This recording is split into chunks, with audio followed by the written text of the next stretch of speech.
بسم اللہ الرحمن الرحیم۔ السلام علیکم اسٹوڈنٹس، آپ کو باکمال اردو چینل پر خوش آمدید۔ اسٹوڈنٹس، ہم جماعت تاہم کی درسی کتاب میں سے حصہ نظم پڑھ رہے ہیں، اور حصہ نظم میں سب سے پہلی نظم ہے ہمارے پاس علامہ اقبال کی خطاب باجوانان اسلام۔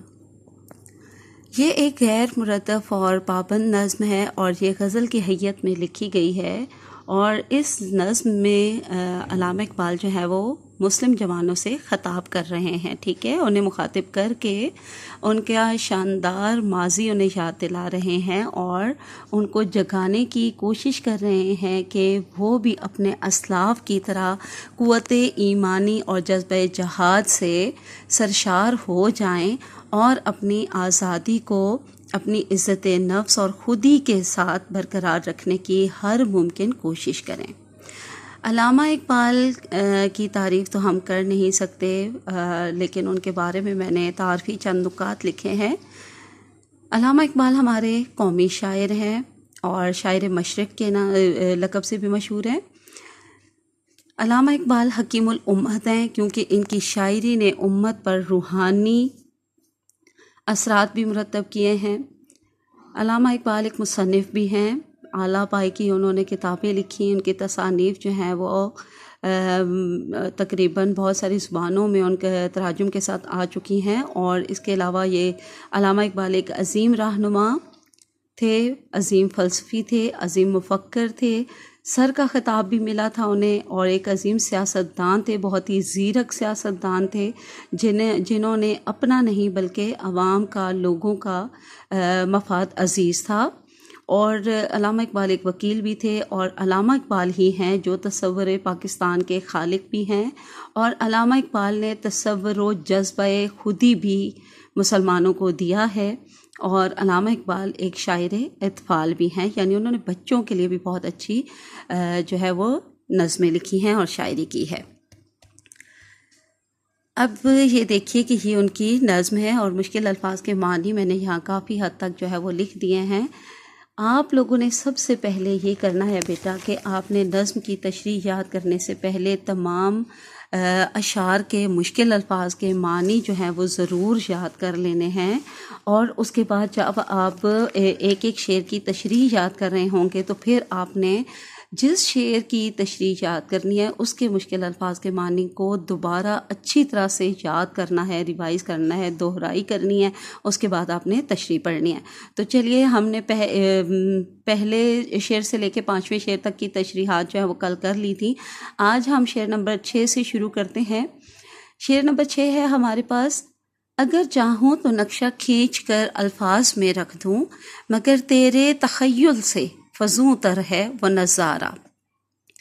تو اسٹوڈنٹس جو ہے وہ نقشہ کھینچنا یعنی خاکہ کھینچنا، اور تخیل یعنی کہ تصور، خیال، فزوں تر بہت بلند تر، بہت اعلیٰ درجے پر، بہت دور، یعنی تخیل سے بہت دور ہے، تخیل سے بہت بلند ہے، یعنی تخیل کی پرواز سے باہر ہے، ٹھیک ہے۔ وہ نظارہ یعنی وہ منظر۔ تو مفہوم دیکھتے ہیں: اگر میں چاہوں تو ان کی عظمت کا نقشہ اپنے الفاظ میں کھینچ کر بیان کر سکتا ہوں، مگر وہ نظارہ ایسا ہوگا کہ تیرا خیال بھی اس عظمت و عروج تک نہیں پہنچ سکتا، اور نہ ہی اس منظر کی تاب لا سکتا ہے۔ یعنی کہ آج کے مسلم نوجوان کو مخاطب کرتے ہوئے علامہ اقبال یہ کہتے ہیں کہ جو تیرے اسلاف نے شان و شوکت پائی تھی، جو عظمت پائی تھی نا، وہ تو تیری سوچ میں بھی نہیں آ سکتی، تیرا تخیل، تیرا تصور، تیرا خیال تو وہاں تک پہنچ بھی نہیں سکتا، ٹھیک ہے۔ تو اس میں تشریح میں چند جو اہم نکات ہیں وہ میں نے یہاں لکھ دیے ہیں۔ مخاطب کون ہے اس شعر میں؟ مسلم نوجوان ہے، ٹھیک ہے۔ اسلاف کی عظمت، شان و شوکت اور عروج کا بیان کیا گیا ہے اس شعر میں۔ تشریح میں یہ سارے نکات آپ نے مد نظر رکھنے ہیں۔ تیسری بات، شان و شوکت کا ایسا بیان جہاں تک آج کے نوجوان کا تصور بھی پرواز نہیں کر سکتا، نہیں پہنچ سکتا، نہ صحیح اندازہ لگا سکتا ہے۔ اگلا پوائنٹ دیکھیے: اسلاف کا آج کے مسلم نوجوان کے خیالوں سے بھی اونچا و اعلیٰ ہونا۔ اگلا نقطہ دیکھیے: نوجوانوں کو اسلاف کے کارنامے و عظمت یاد دلا کر ولولہ انگیز کرنا، ٹھیک ہے۔ یہ سب اس شعر میں یہ جو ہے وہ موضوعات اور یہ اہم نکات پائے جا رہے ہیں۔ اگلا دیکھیے: مسلم جوانوں کو وہ اسباق بتانا جن کی وجہ سے دنیا کی حکمرانی ملی تھی، کس کو؟ آج کے نوجوان کے اسلاف کو، آباء و اجداد کو، مسلم قوم کو، ٹھیک ہے۔ اب حوالہ جاتی اشعار بھی دیکھ لیجئے۔ میں آپ کو ابھی تفصیلی تشریح جو ہے نوٹس بک سے دکھاتی ہوں، تو آپ نے اس شعر کی تفصیلی تشریح یاد کرنی ہے، لیکن اس میں آپ نے ان تمام اہم نکات پر ضرور جو ہے وہ تشریح لکھنی ہے، اور یہ میں اس لیے نکات لکھ دیتی ہوں تاکہ آپ اپنے الفاظ میں خود بہت اچھی طرح سے تشریح کر سکیں۔ تو یہ حوالہ جاتی اشعار ہیں شعر نمبر 6 کے۔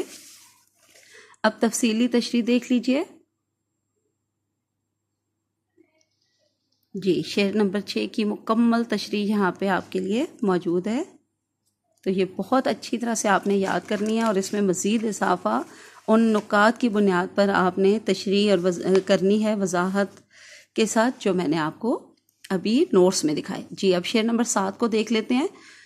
تجھے آبا سے اپنے کوئی نسبت ہو نہیں سکتی کہ تو گفتار وہ کردار، تو ثابت وہ سیارہ۔ تجھے آبا سے یعنی اپنے آبا و اجداد سے، اپنے اسلاف سے، اپنے بزرگوں سے کوئی نسبت نہیں ہو سکتی، یعنی کوئی تعلق نہیں ہو سکتا تمہارا۔ تم اپنے کردار کو دیکھو، اپنے اعمال کو اگر دیکھو نا، ہے آج کے نوجوان، مسلم نوجوان، تو تمہارا جو ہے تمہارے آبا و اجداد کے ساتھ تو کوئی مقابلہ ہی نہیں ہے، تم تو بالکل ان تک نہیں پہنچ سکتے، تمہارا ان سے کوئی تعلق نہیں ہو سکتا۔ کہ تو گفتار کا معنی گفتگو کرتے رہنے والا، بات چیت کرتے رہنے والا، یعنی باتونی، جو بہت باتیں کرتا ہے، ٹھیک ہے۔ وہ کردار، وہ باعمل لوگ تھے، ٹھیک ہے، وہ عمل کر کے دکھانے والے لوگ تھے، وہ کردار نبھانے والے لوگ تھے۔ تو ثابت یعنی تو ساکن ہے، جمع ہوا ہے، تو کاہل ہے، سست ہے۔ وہ سیارہ یعنی وہ حرکت کرنے والے لوگ تھے، محنت کرنے والے لوگ تھے، کچھ کر کے دکھانے والے لوگ تھے، عمل کرنے والے لوگ تھے۔ مفہوم دیکھیے، اے نوجوان مسلم، اپنے آباء و اجداد سے تجھے کوئی تعلق نہیں، کیونکہ وہ کچھ کر گزرنے کا جذبہ رکھتے تھے، تو صرف باتونی ہے، وہ مسلسل کوشش و حرکت میں رہتے تھے، تو کاہل، سست اور کامچور ہے۔ تشریح دیکھیے، اس میں موضوع ہے آج کے مسلمان کا حال، اور ساتھ ہی اس میں موازنہ بھی کیا گیا ہے، ٹھیک ہے۔ آج کے مسلمان کا اس کے آباء و اجداد اور اسلاف کے ساتھ موازنہ بھی دکھایا گیا ہے یہاں۔ پوائنٹ دیکھیے، غافل اور جاہل، بے عمل اور سست، دوسروں پر انحصار کرنے والا، خیالی پلاؤ بنانے والا، انسان کے لیے وہی کچھ ہے جس کی وہ کوشش کرتا ہے، القرآن، یعنی کہ یہ ارشاد باری تعالیٰ بھی یہاں پہ بیان کیا گیا ہے۔ جی، آگے شعری حوالہ جات، تو یہ اشعار دیکھ لیجئے، بہت ہی اچھے مماثل حوالہ جاتی اشعار جو ہے وہ میں یہاں لکھتی ہوتی ہوں۔ ایک شعر کی تشریح میں آپ نے کم سے کم بھی 3 سے 4 مماثل اشعار ضرور لکھنے ہیں۔ جی، تو آپ باقی تشریح یہاں دیکھ لیجئے، شعر نمبر 7 کی تفصیلی تشریح، تاکہ آپ کے پاس بہت سارے الفاظ آ جائیں۔ تو یہاں سے آپ نے صرف پڑھنی ہے، اور اس میں ان نکات پر مزید اپنے الفاظ میں تشریح شامل کرنی ہے جو نکات میں نے نوٹس میں آپ کو دکھائے ہیں۔ جی، تو اب شعر نمبر 8 دیکھ لیتے ہیں۔ شعر نمبر 8 دیکھیے، گنوا دی ہم نے جو اسلاف سے میراث پائی تھی، ثریا سے زمیں پر آسمان نے ہم کو دے مارا۔ گنوا دی یعنی کھو دی ہے، ہم نے اس چیز کو گنوا دیا ہے، کس کو؟ میراث کو، یعنی وراثت میں جو کچھ ہمارے آباء و اجداد سے ہمیں ملا تھا، ایک اعلیٰ اور شان و شوکت کی حامل جو میراث تھی، جو آزاد وطن تھا، آزاد ملت تھی، وہ ہم اب گنوا چکے ہیں۔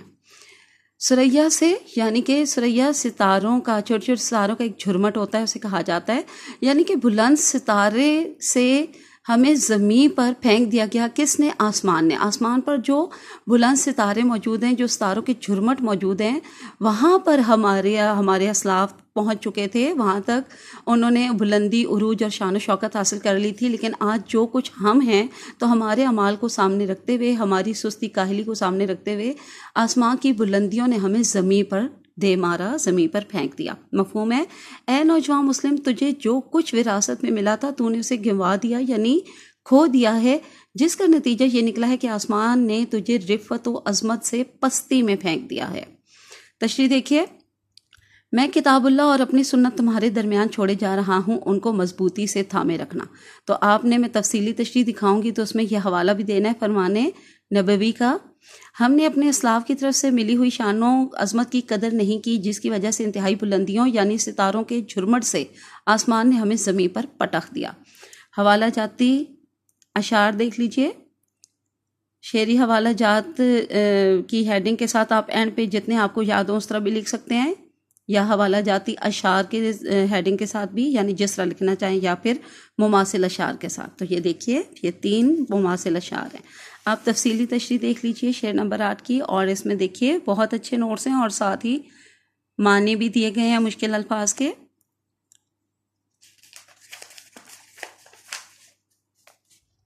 جی تو اب ہم شعر نمبر 9 دیکھ لیتے ہیں۔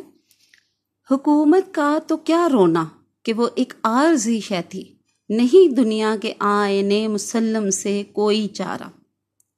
یعنی کہ یہ جو حکومت حاصل ہو جاتی ہے، حکمرانی جو ہمیں بہت ہی اچھی لگتی ہے، تو اگر جب ہمارے ہاتھ سے یہ حکمرانی چلی جائے تو اس کے لیے ہمیں رونا نہیں چاہیے، مایوس ہو کر نہیں بیٹھ جانا چاہیے، اور اپنا اسی کو کے اوپر روتے رہنے سے وقت ضائع نہیں کرنا چاہیے۔ حکومت تو ہمیشہ ایک عارضی شے ہوتی ہے، کبھی کسی کو مل جاتی ہے، کبھی کسی کو مل جاتی ہے، یعنی کہ کبھی کسی پہ عروج آتا ہے اور کسی پہ زوال، کبھی دوسرے پہ عروج آتا ہے اور دوسرے پہ زوال۔ یہ دنیا کا ایک تسلیم شدہ سچا قانون ہے۔ آئین مسلم کا مطلب ہے ایک طے شدہ قانون، ایک تسلیم شدہ قانون، ٹھیک ہے؟ مفہوم دیکھیے، یہ دنیا کا تسلیم شدہ سچا قانون ہے کہ حکومت عارضی شے ہے، وقتی شے ہے۔ اب تشریح دیکھیے، موضوع ہے محنت کرنا، ہر عروج کو زوال اور ہر زوال کو عروج ہے۔ نکات دیکھیے آگے، اور اللہ کی رسی کو مضبوطی سے تھامے رہو اور آپس میں تفرقے میں نہ پڑو۔ دوسرا نکتہ دیکھیے، اللہ جسے چاہتا ہے حکومت دیتا ہے اور جسے چاہتا ہے حکومت چھین لیتا ہے، یہ بھی ارشاد باری تعالیٰ ہے۔ اگلا دیکھیے، یہ دن یعنی کہ حکومت ہم لوگوں کے درمیان پھیرتے رہتے ہیں، یعنی کبھی کسی کو دیتے ہیں اور کبھی کسی کو دیتے ہیں، تو یہ بھی ارشاد باری تعالیٰ ہے۔ تو یہاں پر آپ ایک دوسرا نقطہ کہ اللہ تعالیٰ جسے چاہے عزت دے اور جسے چاہے ذلت دے، ٹھیک ہے؟ یہاں شعری حوالہ جات بھی دیکھ لیجئے۔ اس کے بعد آپ شعر نمبر 9 کی تفصیلی تشریح دیکھیے۔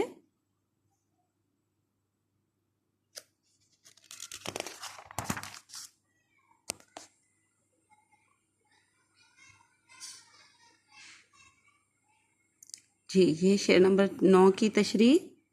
اب ہم آخری شعر دیکھتے ہیں،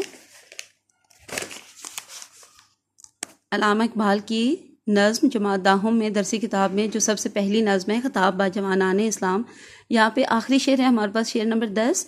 مگر وہ علم کے موتی کتابیں اپنے آبا کی، جو دیکھیں ان کو یورپ میں تو دل ہوتا ہے سی پارا۔ مگر وہ علم کے موتی یعنی کہ کتابیں اپنے آبا کی، یعنی ہمارے آباء و اجداد کی لکھی ہوئی علم و حکمت پر مبنی نادر و نایاب جو کتب تھیں، ہم نے ان کو سنبھال کے نہیں رکھا، ان کی قدر نہیں کی، ان کے علم سے فیض یاب نہیں ہوئے، تو کیا ہوا کہ غیر ان کو ہم سے لوٹ کر چھین کر لے گئے، یعنی یورپی اقوام ہم سے انہیں لے گئیں اور ان سے بھرپور فائدہ اٹھا رہی ہیں۔ جب ہم یورپ میں ان کتابوں کو پڑھا دیکھتے ہیں تو ہمارا دل سی پارا ہو جاتا ہے، یعنی ٹکڑے ٹکڑے ہو جاتا ہے۔ سی پارا کا مطلب 30 ٹکڑے۔ مفہوم دیکھیے، جب میں اپنے بزرگوں کی کتابیں یورپ کے کتب خانوں میں دیکھتا ہوں تو میرا دل ٹکڑے ٹکڑے ہو جاتا ہے۔ تشریح دیکھیے، مسلمانوں نے جتنی بھی ترقی کی ہے وہ اپنی محنت اور اپنے بلبوتے پر کی ہے، لیکن آج ہم زوال پذیر ہیں، ذلت کی پستی میں ہیں، تو اس کا مطلب محنت نہ کرنا اور کاہلی ہے۔ اسی کاہلی کی وجہ سے اور ناقدری کی وجہ سے ہم نے اپنے آباء و اجداد کی لکھی کتابیں جو نادر و نایاب موضوعات اور ترقی کے رازوں پر مبنی یہ حکمت بھری کتابیں تھیں، ان سے فیض یاب ہونے کی بجائے انہیں گنوا دیا، انہیں کھو دیا، اور آج ان سے غیر لوگ یعنی مغرب والے یورپی اقوام فیض یاب ہو رہے ہیں اور کہاں سے کہاں تک پہنچ چکے ہیں۔